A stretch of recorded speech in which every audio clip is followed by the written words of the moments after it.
বলিউডের রঙিন পর্দায় ছিলেন দুর্ধর্ষ খলনায়ক, অথচ জীবনের শেষ অধ্যায় কাটিয়েছেন নিঃসঙ্গতায়, দারিদ্র্যে আর হতাশায়।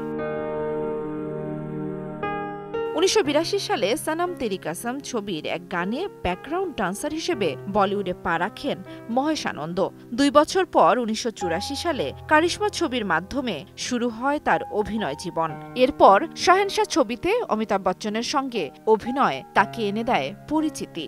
এরপর একের পর এক ছবিতে খলনায়কের চরিত্রে নিজেকে প্রতিষ্ঠিত করেন। ৮০ ও ৯০-এর দশকে তিনি ছিলেন বলিউডের নির্ভরযোগ্য ভিলেন। গুমরা, তুফান, গঙ্গা যমুনা সরস্বতী সহ ৩০০টির বেশি ছবিতে অভিনয় করেন মহেশ। কাজ করেছেন অমিতাভ, সালমান, সঞ্জয় দত্তের মতো তারকাদের সঙ্গে। কারাতের ব্ল্যাক বেল্টধারী এই অভিনেতা ছিলেন একাধারে মডেল ও নৃত্যশিল্পী।